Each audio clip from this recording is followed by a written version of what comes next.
Сәлем достар, сәлем қадірлі оқушылар. Бүгін тағы Фируза апайларыңыз сіздермен химия сабағын жалғастырады. Алкандардың аталуы июпак, систематик деп атаймыз, және рационалды номенклатурамен аталуы. Июпакты тағы да халықаралық номенклатура деп те атайды. Демек олай болса, кеттік, я? Қадірлі оқушылар, сіздер мына жерде мән беріңіздер. Мына заттарды 10 көмірсутек атомынан тұратын алкандарды жақсылап жаттап аласыздар. Яғни бізде, мына мән беріңіздер, көміртектер санына байланысты префикстер қосылып, алкандардың атаулары түзіліп жатыр. Мысалы, бір көміртек атомы болғанда CH4, бұл жалпы мынау формуладан келіп шығып тұр. CN бізде жалпы формула, көміртек N, сутек 2N плюс 2. Мына мән беріңіздер. Бір көміртек, мына жерге бір қоятын болсам, 2-ні 1-ге көбейтем, 2, оған 2-ні қосам 4. Демек, менде CH4 деген формула түзілді. Енді сының төменгі жағына N орнына 2 қоям. 2, мына H-ға 2 көбейген 2, 4 болды, плюс 2. Демек, менде C2, H6 түзілді. Тура сол сияқты С3 болған кезде H3 көбейген 2 плюс 2. Демек, менде 6-ға 2-ні қосамын, 8 түзілді. Демек, сіздерге түсінікті болды деген ойдамын оқушылар. Біз мына жалпы формуладан келтіріп, шығарып жатырмыз. Мынау жалпы алкандардың формуласы болып есептеледі. Сол жердегі N-нің орнына 1, 2, 3, N қойған кезде, мысалы 10 дейік, 10 қоятын болсақ, 10-ды 2-ге көбейтсем 20, оған 2-ні қоссам 22. С10H22 деген формула түзіледі. Ал енді мына заттарға мән беріңіздер.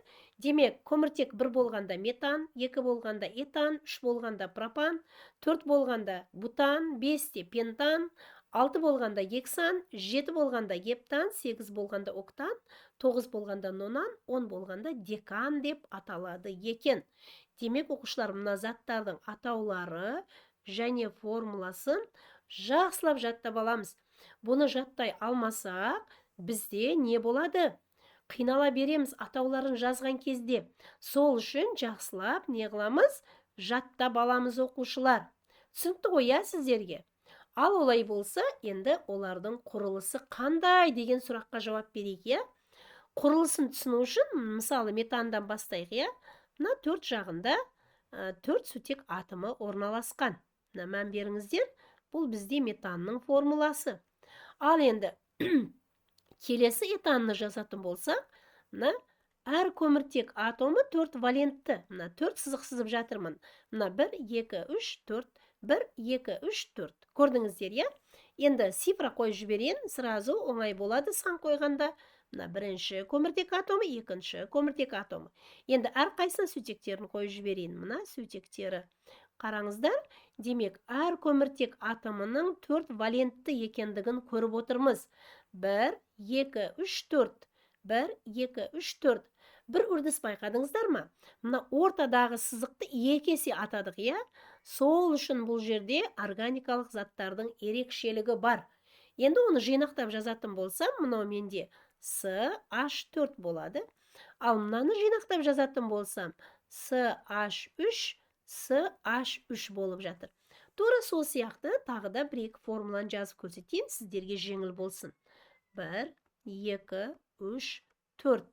Мына араларына бір сызықты қоямын. Әрқайсы көміртек 4 валентті. Мына қараңыздар. Әрқайсы көміртекте 4 сызық бар. Мына 1, 2, 3, 4. 1, 2, 3, 4. 1, 2, 3, 4. 1, 2, 3, 4. Түсінікті ғой, Енді сутектерін қойып жіберейін. Демек, сутектерін қоятын болсам, бірдеңе байқадыңыздар, Мына көміртектер арасындағы сызықтарды қайта есептеп жатырмыз. Бірақ дегенмен, бұл дұрыс үрдіс. Ал енді сандарды қоятын болсам, менде қанша көміртек атом бар екен? 1, 2, 3, 4. Демек, С4 болғанда, мына жерге қарайтын болсам, С4 болғанда менде бутан. Аха, бұл демек С4H10-ның құрылымдық формуласы немесе құрылысы екен. Демек, мынандай жазғанымыз оқушылар, бұл бізде құрылымдық формула деп аталады. Ал енді оларды жинақтаған кезде қысқа құрылымдық деп формула деп те аталады. Мысалы, мына бірінші көміртекте қанша сутек бар? 3 бар. Сондықтан бұны CH3 деп жазамын. Мына сызықты қоямын. Келесі көміртекте 2H бар. Сондықтан CH2 деп жазамын. Келесіде тағы 2H бар. CH2 деп жазамын. Келесі көміртекте 3 сутек атом бар. Сондықтан CH3 деп жазамын. Ал енді мына жерде біріншілік, екіншілік, үшіншілік, төртіншілік дегенді атап кетейін, иә? Мына көміртектің, бірінші тұрған көміртектің тек бір жақтан ғана көміртектен көршісі бар. Қалған үш жағынан сутектен көршісі бар. Сондықтан да бұны біріншілік көміртек атомы деп атаймыз. Тура сол сияқты мына төртіншіде де тура сондай. Демек, біріншілік көміртек атомдары менде екеу екен. Олар CH3 түрінде жазылады екен. Ал енді мына екінші тұрған көміртектің мына жақтан мына жақтан көміртектен көршісі бар. Демек, бұл екіншілік көміртек атомы деп аталады екен. Екіншілік көміртек атом менде мына біреу, екеу. Көрдіңіздер, иә? Ол көбінесе постоянно CH2 деп жазылады екен. Ал енді мына жерде, мысалы, елестетіңіздер, төменге түскен жерде CH3 болып қалатын болса, онда мынау бізде не болып қалады енді? 1, 2, 3 жақтан көміртек атомынан көршісі бар. Ондай болса, ол бізде не болып қалады енді? Бұл үшіншілік көміртек атомы болып қалды. Үшіншілік көміртек атомынан біреу бар. Енді мына жоғары жағыда CH3 болатын болса, мына көміртектің оң жақтан, сол жақтан, жоғарыдан, төменнен, барлық жерден С көміртек атомдарымен көрші болған үшін, төртіншілік көміртек атомы да болып қалады екен. Демек, біріншілік көміртек атомдары CH3 деп жазылады. Мына біріншілік бізде, мынау да біріншілік. Ал екіншілік көміртек атомдары бізде CH2 деп жазылады. Мынау және мынау. Демек, үшіншілік көміртек атомдары CH деп жазылады екен. Ал төртіншілік көміртек атомдары тек қана С болып төрт жағынан көміртекпен көрші болады екен. Демек, оқушылар, алкандардың құрылысы сіздерге түсінікті болды деген ойдамын. Келесі алкандар изомериясы. Оқушылар, алкандардың изомериясы бұл органикалық химиядағы үрдіс. Ол бірдей молекулалық формуласы бар. Бірдей, бірақ олардың структурасы әртүрлі, құрылысы әртүрлі және қасиеттері әртүрлі болу құбылысы екен. Демек, бізде бұны изомерия деп атайды екенбіз. Изо бірдей, мерос өлшем, яғни бірдей өлшемді заттар дегені. Құрылымдық изомерия немесе скелеттік изомерия немесе қаңқа изомериясы деген атаулары бар бұның. Қараңыздар, сызықтық немесе тармақталған екі түрлі болуы мүмкін. Оны тағы да бұтақталған тізбек деп те атайды екен. Тағы да бізде функционалдық топ изомериясы, қос байланыс орны изомериясы. Қос байланыстың да орны өзгереді, функционалдық топтың да орны өзгереді. Сондықтан да қос байланыс және функционалдық топтың орны изомериясы деп аталады. Олардың орындарының немесе орналасуы өзгергенде пайда болатын изомерияның түрі. Ал төртінші түрі бізде класс аралық изомерия деп аталады. Демек, изомерияның қанша түрі бар екен? 4 түрі бар екен. Біріншісі көміртек тізбегі немесе көміртек қаңқасы изомериясы, скелеттік изомерия деп те аталады. Екіншісі қос байланыс орны немесе функционалдық топ орны изомериясы. Үшіншісі кеңістіктік немесе геометриялық немесе сис-транс изомерия деп аталады. Бұл изомерия бізде алкендерде кездеседі. Ал төртінші типі класс аралық изомерия. Және формулалары бірдей, бірақ әртүрлі класстарға жатады. Енді оқушылар, тағы сіздер жоғары оқу орнына түскен кезде оптикалық немесе хиралды изомерия түрінде үйренесіздер. Бірақ бұл бізде оқулықта сіздерде қазір үйренбейміз. Бірақ дегенмен жоғары оқу орнында оптикалық изомерия немесе хиралды изомерияны үйренетін боласыздар. Ал біз сіздермен ұбт-да тек қана мынау 4 түрін көретін боламыз. Көміртек қаңқасы, қос байланыс орны, функционалдық топ немесе қос байланыс бірге, екеуінің біреу ұшырауы мүмкін, кеңістіктік алкендерде, тағы класс аралық, алкандардан басқа бәрінде класс аралық изомерия бар. Ал енді оны мысалдармен көріп шығайықшы, иә? Демек, алкандардың изомериясы қандай болады екен деген сұраққа жауап берейік. Демек, айттық, иә, изомерия бұл молекулалардың атом сандары бірдей, яғни химиялық формуласы бірдей, бірақ олардың құрылысы әртүрлі, нәтижеде қасиеттері де әртүрлі болатын заттар деп. Демек, алкандардың изомериясы олардың құрамындағы көміртегі атомдары мен сутегі атомдарының орналасуына байланысты пайда болады. Мысалы, қазір біз нормал бутан мен изобутанды көріп шығайық. Мына нормал бутан дегенде С4H10 болған үшін 4С жазып аласыздар. 1, 2, 3, 4. И мына сіздерге үйреттім, иә, мен әр көміртек 4 валентті. Олай болса, мына біреу тұр, мына жаққа 3-ін жазамыз. Ал мына көміртекте 1, 2 тұр, сол үшін мына жерге 2-ін жазамыз. Келесі көміртекте 1, 2 тұр, сол үшін мына жерге 2 жазамыз. Ал мына жерде бір ғана байланыс тұр, сол үшін мына жерге 3 жазамыз. Мына сызықты болып тұр, иә? Бұл бізде қарапайым құрылым, сызықтық құрылым. Сондықтан да біз бұны нормаль бутан деп атаймыз. Оның қасиеттегі айырмашылығын қазір көресіздер. Оның қайнау температурасы минус 0,5 градус Цельсийға тең екен, оқушылар. Ал енді біз сіздермен оның келесі изомері 2 метил пропан немесе изобутанды көреміз. Сол 4 көміртек атомы, бірақ 4-ші мына жерде тұрғанын 2-ші көміртек атомына алып келіп, тармақ жасадық. Ол бұтақталды, тармақталды. Нәтижесінде бізде 2-шіде метил тобы пайда болды.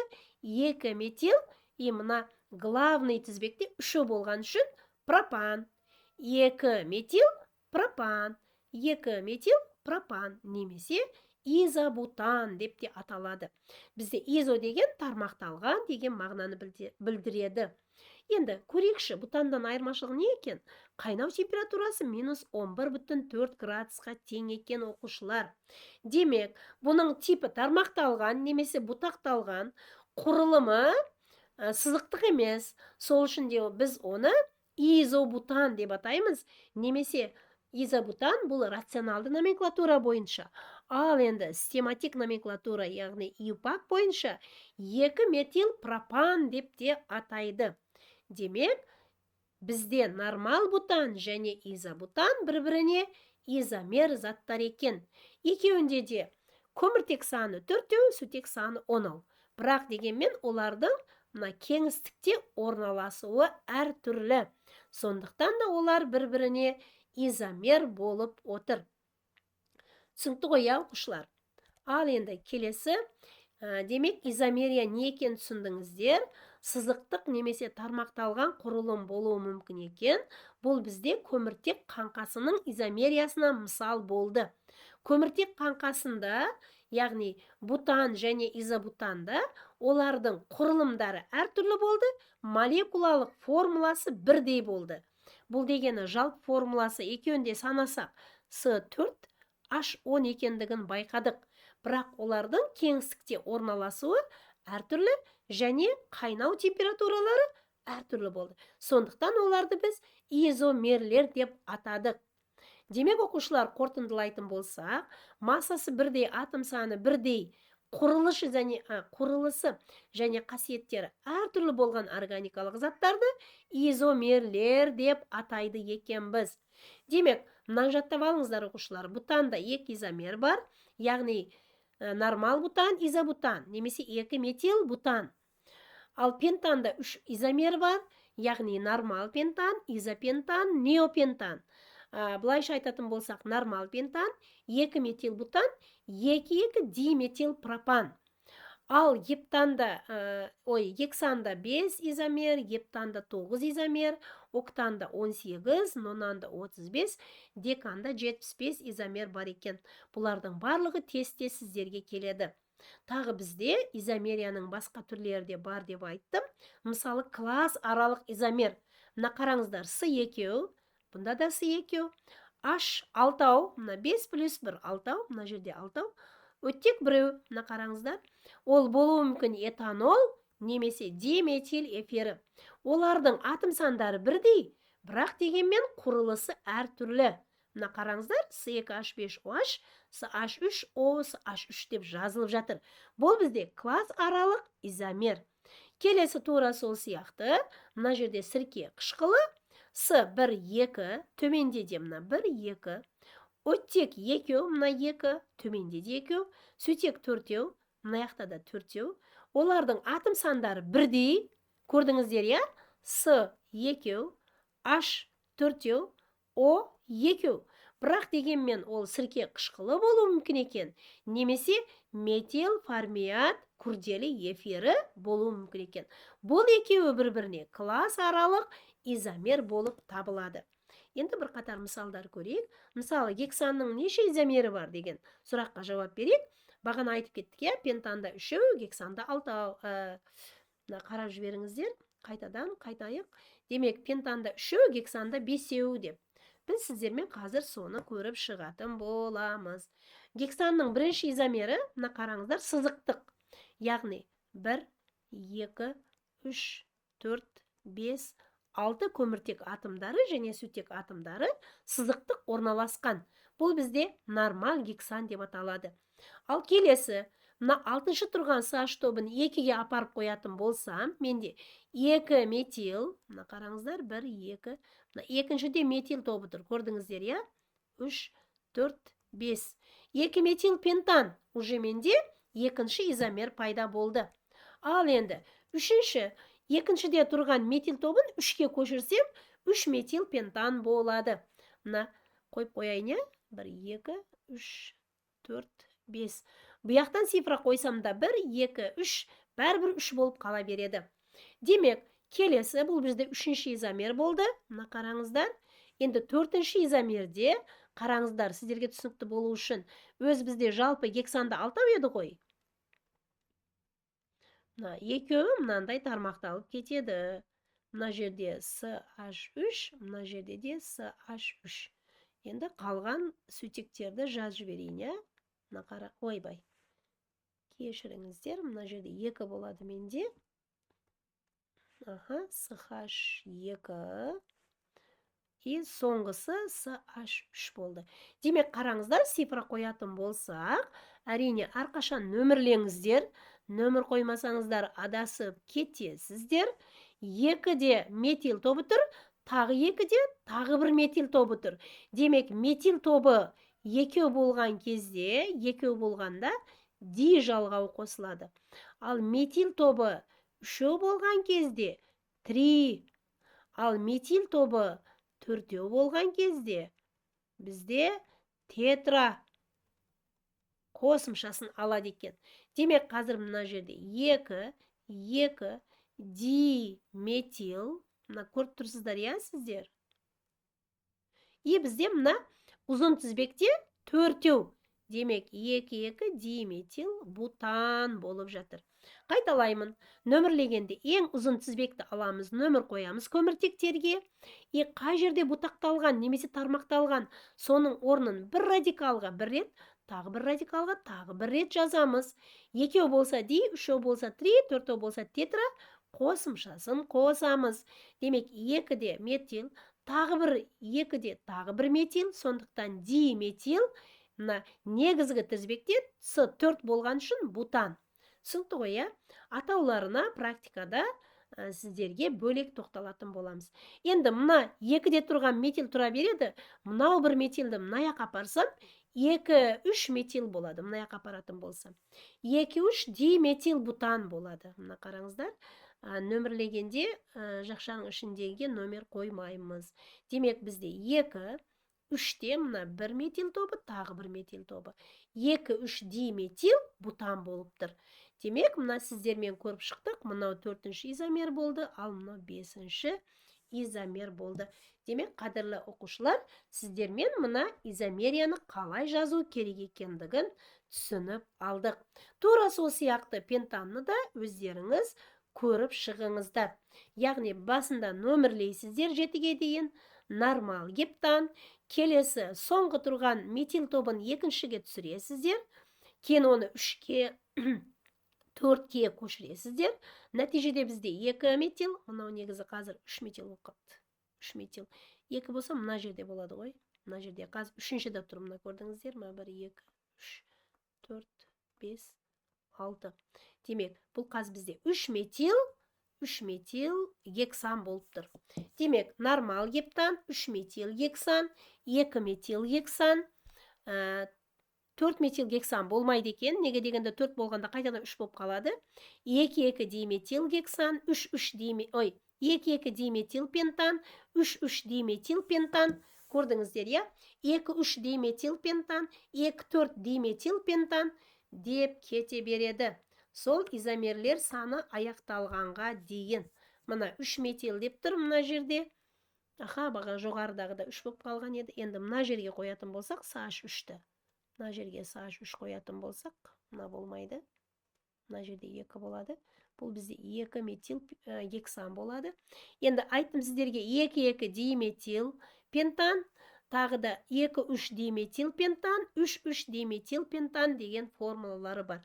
Демек, 2-2 диметил пентанда, мысалы, 1, 2, 3, 4, 5, я? Екіншісіне 2 CH3 қойып жібересіздер, қалғандарына сутектерді қойып шығасыздар. Ал 2-3 дегенде 1, 2, 3, 4, 5, мына екіншіге CH3 тобы, үшіншіге CH3 тобы қоятын боласыздар. Ал енді 3-3 диметил пентан деген кезде 1, 2, 3, 4, 5, мына 3-тің асты үстіне CH3 тобын қоясыздар. Демек, мына бізде барлық изомерлерді сондай жазып шығамыз. Оқушылар, сіздерге түсінікті болды деген ойдамын. Енді сіздерге үй тапсырмасы, мына қазір өшіп жіберейін. Мына гептанның изомерлерін өздеріңіз жазыңыздар. Мына сіздерге түсіндіріп бердім. Бірақ дегенмен соны үйде өздеріңіз жазыңыздар. Жарай ма оқушылар? Мына мен сіздерге толығымен мынаны үй тапсырмасы ретінде беріп отырмын. Бұл бізде үй тапсырмасы, гептанның изомерлерін жазу. Түсінікті ғой, оқушылар? Гептанның изомерлерін жазып, атауларын жаза алмасаңыздар жазбаңыздар, бірақ изомерлерін жазуға болады. Сонымен сабақ аяқталды. Үй тапсырмасын керемет жасап келіңіздер, оқушылар.